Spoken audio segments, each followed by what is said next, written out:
नमस्कार। सरोकार कार्यक्रम में आप सभी दर्शकों का हार्दिक स्वागत, अभिनंदन।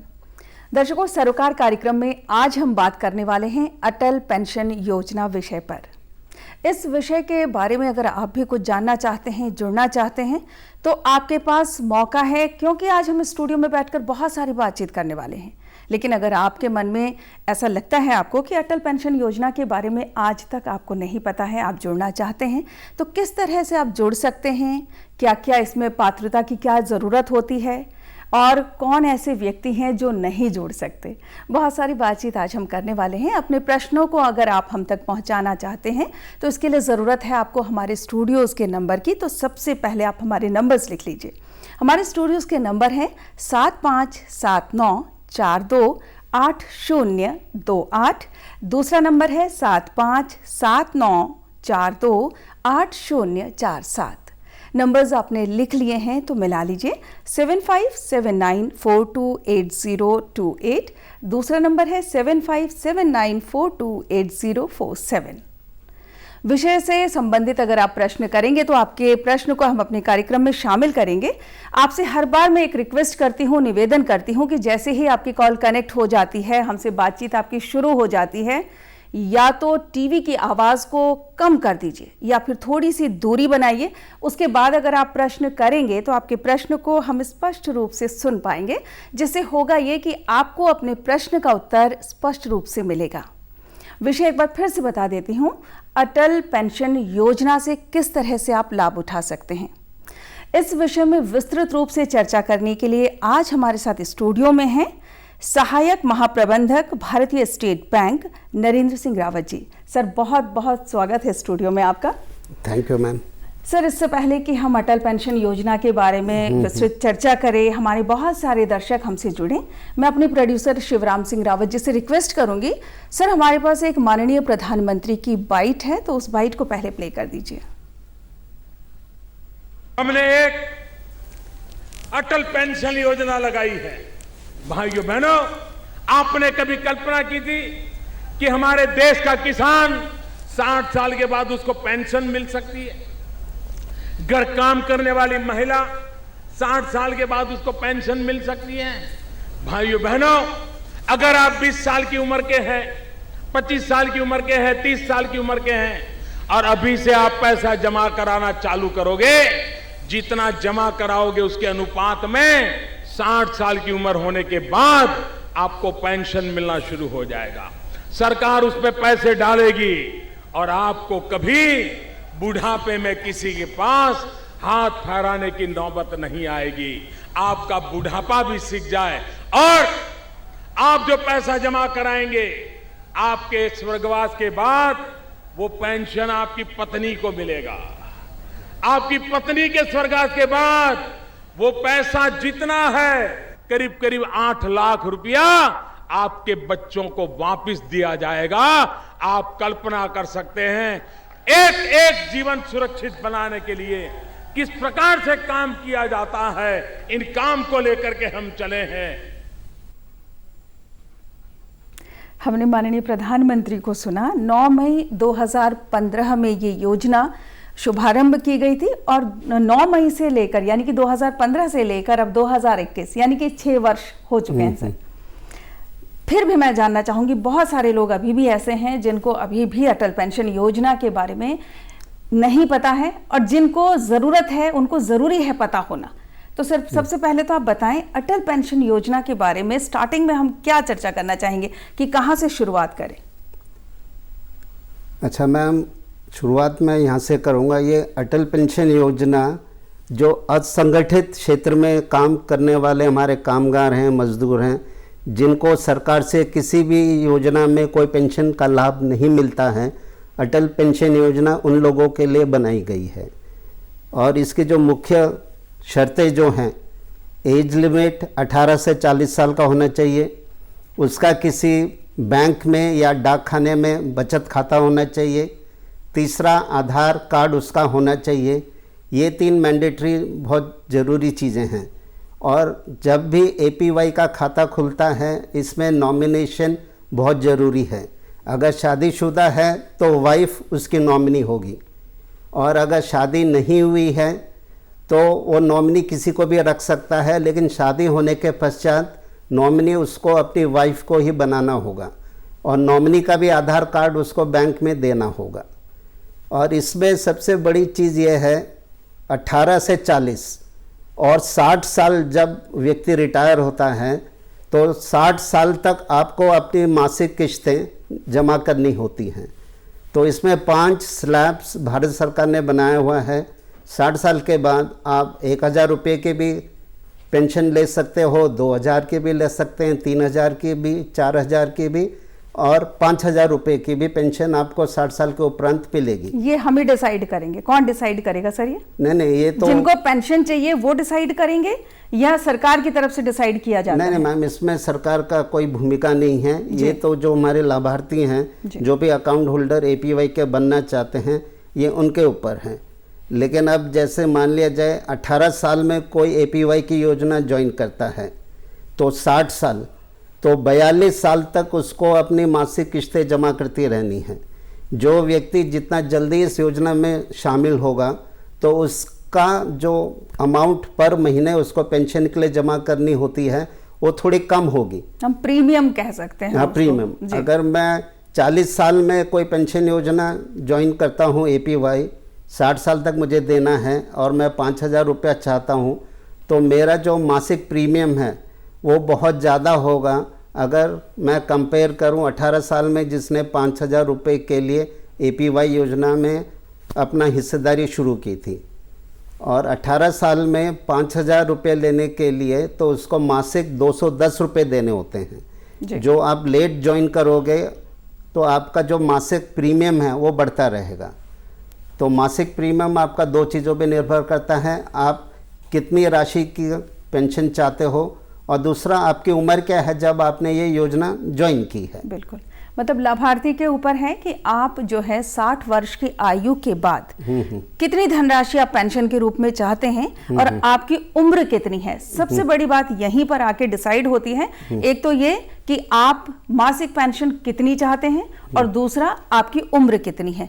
इन दोनों को मिलाकर ही आपका प्रीमियम जो है वो डिसाइड किया जाएगा। क्यों सर, मैं सही कह रही हूँ? बिल्कुल सही कह रहे हैं मैम। और सर कहीं ना कहीं माननीय प्रधानमंत्री के मन में जो जनधन खाते उन्होंने खुलवाए थे लोगों के, आम लोगों के घर घर में, मतलब ऐसे लोग जिन्होंने बैंक की शक्ल नहीं देखी थी, उन्हें पता नहीं था कि बैंक होता क्या है, खाता क्यों खुलवाना है हमने, रोज हम कमाते हैं रोज हम खाते हैं, ऐसे भी लोग थे, उनके भी खाते खुलवाए गए। कहीं ना कहीं माननीय प्रधानमंत्री के मन में ये योजना उस समय चल रही थी? नहीं, जनधन योजना जब माननीय प्रधानमंत्री जी ने शुरू की तो सबसे पहले तो ये था जिन गरीब लोगों का बैंक में, किसी भी बैंक में बचत खाता नहीं है, उनका बचत खाता खोला जाए। पहला कदम तो ये था। और दूसरे चरण में ये बहुत ज़रूरी है कि जो भी हमारा गरीब व्यक्ति है उसका इंश्योरेंस हो। तो प्रधानमंत्री सुरक्षा बीमा योजना ये एक्सीडेंटल इंश्योरेंस पॉलिसी है और प्रधानमंत्री जीवन ज्योति योजना एक लाइफ इंश्योरेंस पॉलिसी है। और तीसरा इसका पिलर या स्तंभ मैं कहूँ जनधन योजना का वो है लोन, क्रेडिट। क्योंकि ये जो फाइनेंशियली एक्सक्लूडेड हमारे लोग थे, इनका ना तो बचत खाता था, ना तो इनका कोई बीमा होता था, ना ही इनको कोई बैंक लोन देता था। तो जनधन पहले खाता आपने खोल दिया, उसके बाद बैंक आपका बीमा योजना में आपको शामिल करेगा और उसके बाद आपको ऋण भी उपलब्ध कराएगा। और जो चौथा पिलर इस स्कीम का था वो है अटल पेंशन योजना। 60 साल के उपरांत जब आदमी की कमाने की क्षमता बहुत कम हो जाती है तो उसको जीवन यापन करने के लिए कुछ तो सहारा चाहिए और वो सहारा उनको दिया गया अटल पेंशन योजना के रूप में। क्योंकि इसके जो मासिक किश्तें हैं वो बहुत ज़्यादा नहीं हैं, कोई भी इसको अफोर्ड कर सकता है इकोनॉमिकली। तो इसमें बेसिकली ये 4 चीज़ें अगर मैं अपने जनधन खातों वालों को उपलब्ध करा पाऊँ और बाद में और भी इसका विस्तार प्रधानमंत्री जी ने किया, इसको जोड़ा उन्होंने डिजिटलाइजेशन से। आपका जो भी मोबाइल नंबर है, जो भी आधार कार्ड है, आपके खातों से जोड़ा गया। उसके बाद केंद्र सरकार से जो विभिन्न स्कीमों में जो पैसा आता है वो डायरेक्ट आपके खातों में जाएगा, बिना दाएं बाएं होते हुए डायरेक्ट जो बेनिफिशियरी है वो सीधे उसके खाते में जाएगा। बिल्कुल, जो लाभार्थी हैं हाँ, सीधे उनको मिलेगा। कोई लीकेज इसमें नहीं होगी जी। तो ये मुद्दे मेन थे। तो ये काफ़ी वाइड सोच थी प्रधानमंत्री जी की, जो उन्होंने ये इम्प्लीमेंट किया।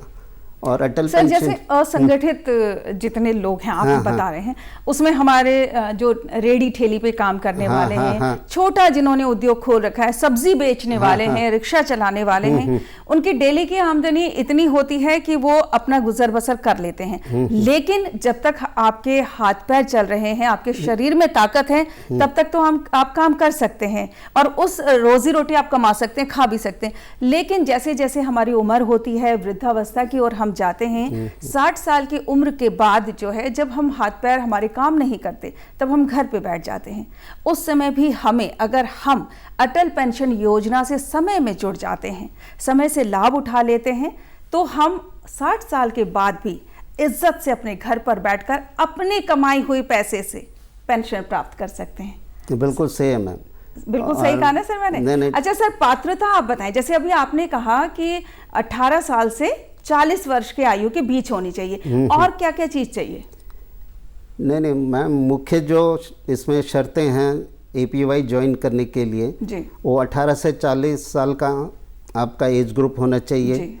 आपका किसी बचत बैंक या पोस्ट ऑफिस में बचत खाता होना चाहिए, और तीसरा आपका आधार कार्ड होना चाहिए जी। ये 3 मुख्य शर्तें हैं, इसके अलावा कोई शर्त और नहीं कोई है। शर्त नहीं है? नहीं है। अच्छा सर, ये बताएं, जैसे मान लीजिए कोई सब्जी वाला है, उसने 1000 रुपए पेंशन के लिए स्कीम डाल दी, मतलब लाभार्थी वो बन गया, तो कितना, लगभग 1000 रुपए भी अगर मैं पूछती हूँ आपसे, पेंशन देना है उसने, और उसकी आयु मान लीजिए आप 30 वर्ष है, तो लगभग कितना उसको प्रीमियम देना होगा? 200 से 250-300 रुपए के बीच में? हाँ, ये 350-400 के दरमियान ये राशि आएगी हर महीने? हर महीने सिर्फ इतना देना है जी। तो इसमें बेसिकली ये देखना है कि वो मासिक किश्तें टूटे ना। हाँ, इसके लिए बैंक क्या करते हैं, एक ऑटो डेबिट मैंडेट कस्टमर से लेते हैं कि हर माह पर्टिकुलर तारीख को आपके खाते से जो आपके प्रीमियम हैं आपके खाते से कट के APY PF RDA के अकाउंट में चली जाएगी जी।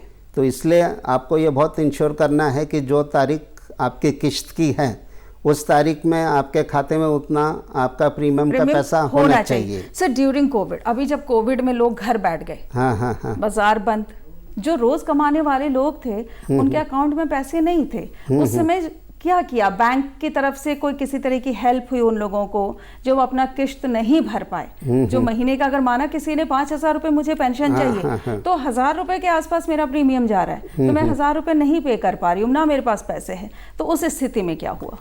नहीं मैम, आपका कहना बिल्कुल सही है, लेकिन मुझे जहाँ तक जानकारी है बैंकों ने APY जो अपना कोविड के वजह से जिनके रोजगार रुक गए, बंद हो गए, उनका कोई मदद कोई भारत सरकार से या वित्त मंत्रालय से या बैंकों से नहीं हुई है जी। लेकिन अब इसमें एक क्लॉज है कि आप महीना, 2 महीना, 6 महीने तक किश्त ना दे पाओ तो प्रति माह 100 रुपये पे 1 रुपया जुर्माना लेके आप अपनी किस्त आके पेनल्टी पड़ जाती है, आप उसको लागू कर सकते हो। और ये जो पेनल्टी आप देते हो, जो आपका पेंशन फंड है, ये दाएं बाएं कहीं नहीं जाता, वो पेंशन फंड में ही जुड़ जाता है, लेकिन 100 रुपये पे 1 रुपया पेनल्टी देके आप उसको दोबारा शुरू कर सकते हैं। अच्छा सर, जैसे अगर 1 महीना हमने नहीं दिया, पेनल्टी लगा 1 रुपये, चलिए मान लेते हैं 1 रुपये लगी, तो हमारी जो क्या बोलते हैं उसको, स्कीम में जिस हम जुड़े हुए हैं वो चलता रहेगा? नहीं, अगर पेनल्टी, देखो मैम, इसमें अगर 6 महीने तक कोई किश्त नहीं आती है जी, 6 महीने के बाद ब्याज लगता है अगर मतलब पेनल्टी लगेगी? नहीं, पेनल्टी तो हर महीने लगेगी। अच्छा, ठीक है ना, मेंटेनेंस चार्जेस भी हर महीने लगते हैं। इसमें 6 महीने तक कोई किश्त नहीं आई तो PF RDA आपके अकाउंट को कर देता है फ्रीज। अच्छा। 12 महीने तक कोई किश्त नहीं आई तो आपके अकाउंट को कर देता है डीएक्टिवेट, और 24 मतलब 2 साल तक कोई किश्त नहीं आई तो आपके अकाउंट को स्टॉप ब्लॉक करके जो भी उसमें पैसा रहता है PF RDA अपनी पेनल्टी, मेंटेनेंस चार्जेस काट के जो राशि बचती है वो आपको भेज देगा। अच्छा। तो इसलिए बहुत ज़रूरी है फाइनेंशियल डिसिप्लिन यहाँ बना के रखना है।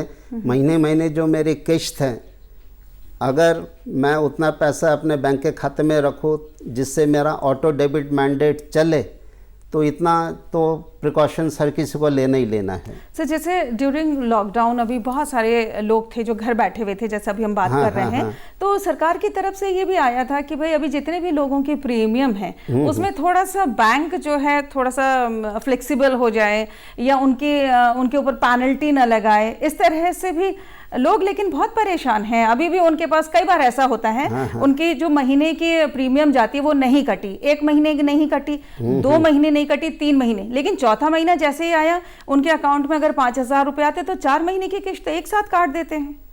नहीं, आप सही करो मैम, क्योंकि ये जो स्कीम है ये बैंक की स्कीम नहीं है जी। APY PFRDA, pension fund regulatory development authority, ये उनकी स्कीम है। और इस स्कीम में ऐसा इनबिल्ट है कि अगर आपका 3 महीने का किस्त नहीं आया है और कुछ पैसा आ गया तो जितना किस्त उनको काटना है तो उतनी किस्त ऑटोमेटिकली कट के APY में चली जाती है जी। लेकिन किस्त का भी मैम 3 तरीके हैं, या तो आप मासिक किस्तें इसकी दीजिए, या क्वार्टरली दीजिए, या हाफ ईयरली दीजिए। अच्छा, ये हम डिसाइड कर सकते हैं? हाँ, ये शुरू में आपको डिसाइड करना है जी। और साल में एक बार आप ये भी डिसाइड कर सकते हो कि अगर मैंने शुरू में मंथली लिया है, मैं मंथली नहीं दे पा रहा हूँ तो इसको मेरा हाफ ईयरली कर दिया जाए, तो साल में एक बार वो ऑप्शन भी मेरे पास में है जी। और दूसरा ऑप्शन ये है कि जैसे मैंने 5,000 पेंशन के लिए अप्लाई किया था शुरू में, अब मुझे लगता है कि हालात ऐसे है कि मैं इसमें कुछ ज़्यादा नहीं कर पाऊँगा, तो अप्रैल के महीने में साल में एक बार तो ये मैं PFRDA से अप्लाई करूँगा कि मैं अब 5,000 मासिक पेंशन ना लेते हुए मैं 3,000 मासिक पेंशन लेना चाहता हूँ। तो फिर PFRDA भी आपकी 5,000 की जो किस्त थी उसको हटा के 3,000 में जो आपको किस्त देनी है वो दे देता है। ये ऑप्शन फ्लेक्सिबिलिटी स्कीम में है, ये बहुत ज़रूरी है सर। ऐसा होता है जब शुरुआत में हम किसी योजना से जुड़ते हैं तो हमें ऐसा लगता है कि हाँ ये प्रीमियम कम है, हम स्कीम कंटिन्यू कर सकते हैं, लेकिन जैसे जैसे हम फैमिली हमारी बढ़ती है, हमारे खर्चे भी बढ़ जाते हैं, तो किस्तें जो हो जाती हैं वो हमें थोड़ी भारी लगने लगती है। तो सबसे बड़ी फ्लेक्सिबिलिटी तो यही अच्छी है इसमें कि अगर आप चाहें तो जो आपने 5,000 पेंशन के लिए अप्लाई किया था उसको आप जो है बाद में कम कर सकते हैं। तो सर जो हमने माना कि हमने 5 साल तक हमने 5,000 पेंशन के लिए जितना प्रीमियम था वो हमने जमा कर दिया, अब 5 साल के बाद हम कह रहे हैं कि हम नहीं दे पा रहे हैं, अब हम 3,000, तो जो पिछले 5 साल में हमने 5,000 के लिए प्रीमियम दिया था, क्या वहां का जो जितना अमाउंट हमारा एक्स्ट्रा है वो क्या इधर मर्ज किया जाएगा? नहीं, इसमें मर्ज नहीं होगा। ये जो एक्सेस पैसा है जी, ज़्यादा प्रीमियम देने का, वो कस्टमर को रिफंड PFRDA करता है। अच्छा। तो ताकि आप 3,000 के हिसाब से आगे पेंशन लेने के लिए मासिक अपनी किस्तें जमा करते रहे। जो शुरू में 5,000 के लिए कुछ 6 महीने 9 महीने आपने जमा किया था, वो डिफरेंस आपको वापस मिल जाता है। अच्छा सर, ये तो कम करने की बात है। माना किसी के पास ठीक है हम अच्छा अमाउंट कमाने लगे हैं, हमें ये लगता है कि हमें पेंशन और हमें ज्यादा चाहिए, तो लिमिट 5,000 की है? मैक्सिमम इसमें 5,000 का लिमिट है। अच्छा, जैसे मैंने 3,000 के लिए किया, अब मैं बढ़ाना चाहती हूँ, तो क्या इसके लिए भी वही स्कीम लागू हो जाएगी कि जैसे हाँ आपका जो पिछला 5 साल है उसका भी हमें पूरा देना पड़ेगा? नहीं, इसमें ऑप्शन ये है जी, पूरा पिछले साल का तो नहीं, लेकिन जो आपका कॉर्पस जमा हुआ है, जो भी मतलब 5 सालों में आपने किस्तें जमा की हुई हैं, उसका 8% निकाल के आपको जमा करना पड़ेगा।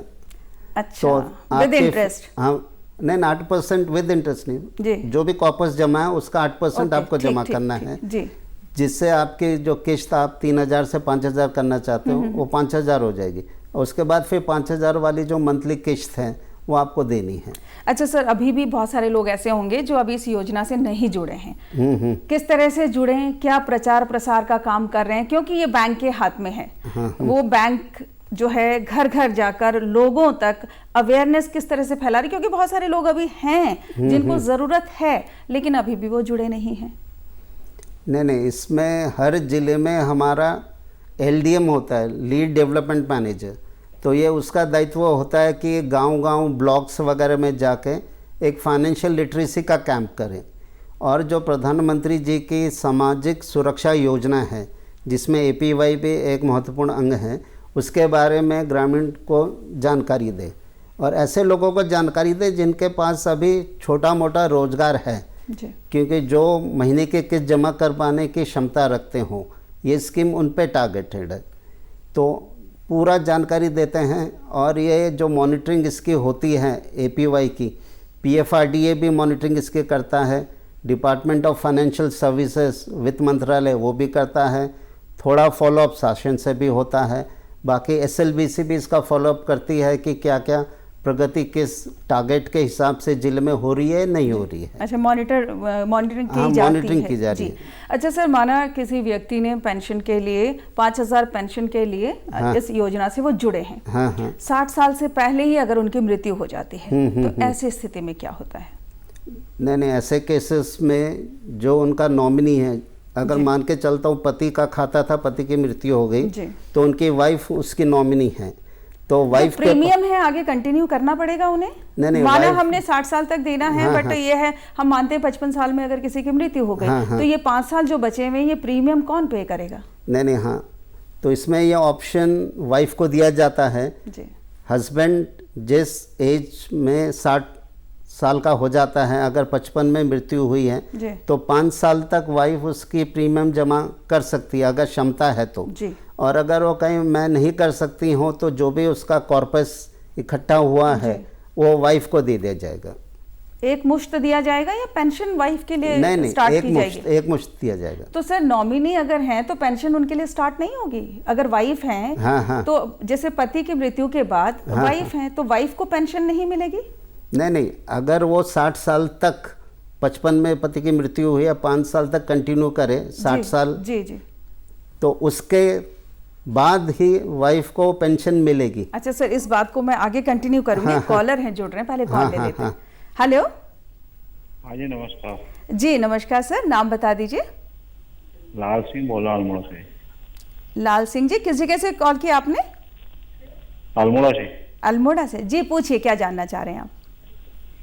जैसे मुझे विकलांग पेंशन मिलती है, क्या विकलांग पेंशन वाले भी इसमें ये अटल पेंशन से जुड़ सकते हैं, या इनको क्या मुझे 60 साल के बाद फिर विकलांग पेंशन कट जाएगी, या अटल पेंशन से जुड़ सकता हो तो अटल पेंशन ही रहेगी, या दोनों पेंशन मिल सकती है? जी सर। नहीं सर, इसमें ऐसा है, अटल पेंशन योजना एक अपने आप में अलग ही स्कीम है। इसका दूसरी जो पेंशन आपको मिल रही है उससे कोई संबंध नहीं है, लेकिन शर्त इसके ये है कि 18 से 40 साल के दरमियान आपकी उम्र होनी चाहिए, और जो भी आप 1000, 2000, 3000, 4000, 5000 की पेंशन छांटते हो तो उसकी मासिक किस्तें आपको महीने महीने जमा करनी है। तो ये इसमें ये है सर, जैसे कि ये सरकार की तरफ से ही इनको विकलांग पेंशन मिलती होगी, हाँ। तो फिर ये अटल पेंशन में जुड़ सकते हैं? नहीं, जुड़ सकते हैं। जैसे मैंने कहा ना कि आपको जो पेंशन आपने 60 साल के बाद के लिए छांटा है, ये तो आपका अपना पैसा है, आप देना उसमें जो मासिक किस्त अगर आप महीने महीने 60 साल तक जमा कर सकते हैं तो APY आपके लिए भी है। ऐसा नहीं है कि विकलांग पेंशन आपको सरकार दे रही है तो आप एलिजिबल नहीं हो, आप APY का भी हिस्सा इसमें बन सकते हो। जी, क्योंकि ये आपके अपने पैसे हैं, आप खुद ही जमा कर रहे हैं इसको, और उसके बाद आप चयन भी खुद ही करते हो कि आपको जो है 60 वर्ष के बाद कितनी पेंशन चाहिए, तो ये आप खुद डिसाइड करते हैं कि आपको कितनी पेंशन चाहिए, और आपके अपने पैसे हैं ये खुद आपको जमा करने होते हैं। सर, जैसे अभी हम बात कर रहे थे कि 60 वर्ष के आयु के बाद अगर मृत्यु होती है तब वो पेंशन कंटिन्यू रहेगी पत्नी के लिए भी, अगर पति की मृत्यु होती है तो? नहीं, 60 साल के बाद 2 ऑप्शन हैं, क्योंकि 60 साल तक पूरा प्रीमियम जो उनको जमा करना था वो उन्होंने कर दिया। जी। ठीक है, उसके बाद वाइफ को पेंशन मिलती रहेगी जो पति को मिल रही थी जी। और अनफॉर्चुनेट अगर वाइफ की भी मृत्यु हो जाती है, जो वाइफ भी पति की मृत्यु के बाद वाइफ भी एक नॉमिनी अपॉइंट करेगी, और वाइफ की मृत्यु के बाद भी नॉमिनी को एक लम सम रुपया मिल जाएगा। अच्छा, जो अगर 1000 रुपये का मासिक पेंशन के लिए मैंने 60 साल तक जमा किया हुआ है जी। और 60 साल के बाद अनफॉर्चुनेटली हस्बैंड वाइफ दोनों की मृत्यु हो गई तो 1.70 लाख ये नॉमिनी को मिल जाएगा लमसम। 1.70 1,70,000। 70,000। 1,000 रुपए पेंशन के हिसाब से। हाँ। अच्छा, नॉमिनी के लिए पेंशन नहीं है, थर्ड जो है? नहीं, थर्ड के लिए बिल्कुल नहीं है। अच्छा, मतलब अगर पति की मृत्यु होती है, हाँ, वो भी अपना पूरा प्रीमियम पे करने के बाद मृत्यु होती है, तो वो पेंशन जो है पत्नी के लिए लागू रहेगी। हाँ, हाँ। अगर पति पत्नी की मृत्यु हो जाती है, हाँ। तो जो थर्ड नॉमिनी है, हाँ। उनके लिए पेंशन नहीं है ना, उनको एक मुश्त राशि जो है वो दे दी जाएगी, जिसमें कि अगर 1,000 रुपए की मासिक पेंशन के लिए अगर आपने किया है तो वो लगभग 1,70,000 के आसपास होगी। हाँ, बिल्कुल सही कहा ना बिल्कुल सर? सही मैम। अच्छा सर, अब मुझे ये बताइए कि जैसे अटल पेंशन योजना और एनपीएस के बारे में बड़ा लोग कंफ्यूज रहते हैं, इसके बारे में बताएं।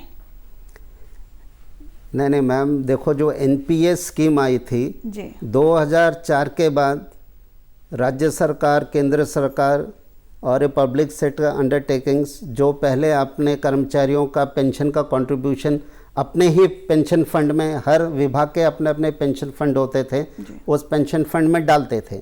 अब 2000 के बाद फिर सारे ऑर्गेनाइजेशंस ने ये निर्णय लिया, 2000 के बाद की जो भर्ती है उसमें जो लोग कर्मचारी आते हैं उनका अंशदान और संस्था का अंशदान पीएफआरडी को चला जाएगा। सर, आपको ये बात हम यहीं से शुरू करेंगे, लेकिन एक कॉलर है जुड़ चुके हैं। अच्छा। हेलो। हेलो, नमस्कार मैडम। जी नमस्कार सर, नाम बता दीजिए अपना। मेरा नाम काशीनाथ कोंडा है मैडम। जी, किस जगह से फोन किया आपने सर?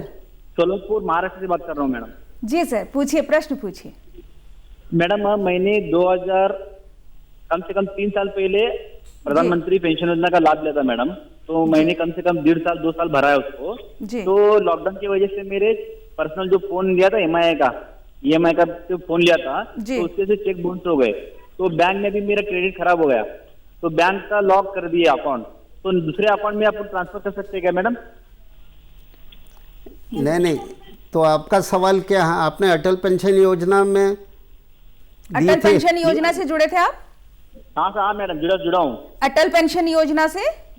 हाँ, जुड़ा हुआ मैडम, जुड़ा हुआ हूँ, 2 साल भरा हूँ मैं आपका। नहीं, तो इसमें आपने ऑटो डेबिट मैंडेट बैंक को दिया होगा कि प्रति माह मेरे खाते से या प्रति क्वार्टर मेरे खाते से इतना पैसा एपीवाई में ट्रांसफर कर दिया जाए। हाँ सर।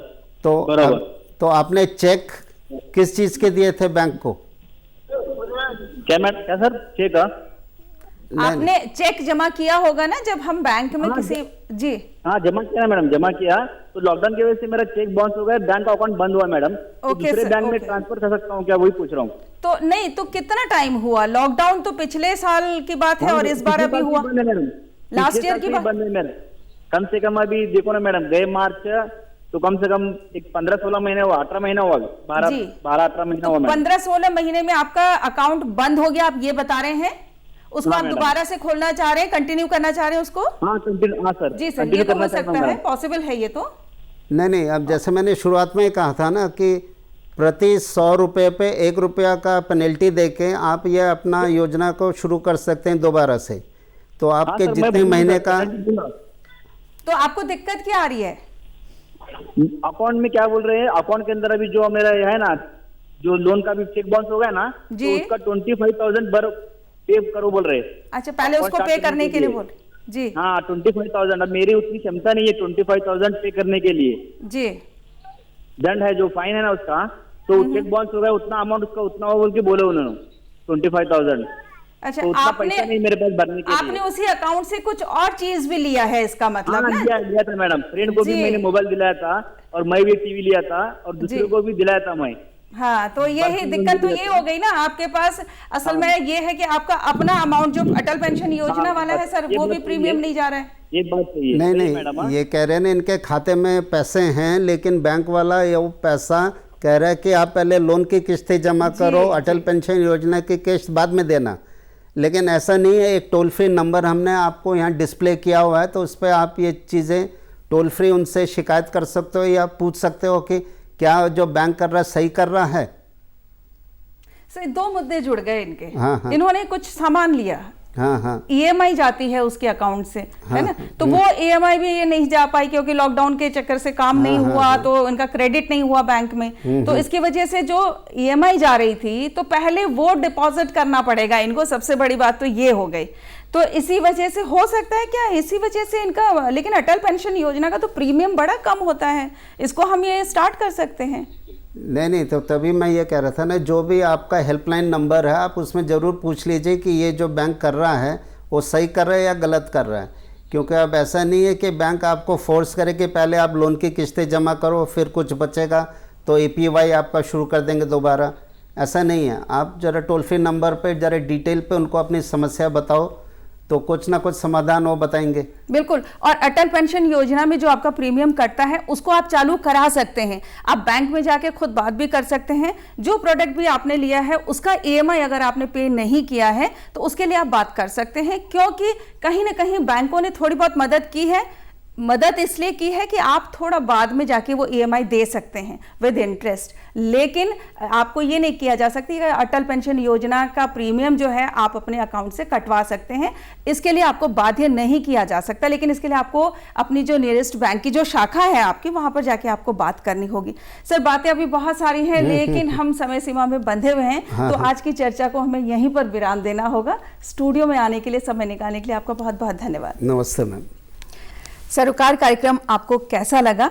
आप अगर हमें फीडबैक देना चाहें तो जल्दी से हमारे कार्यक्रम का पता नोट कर लीजिए।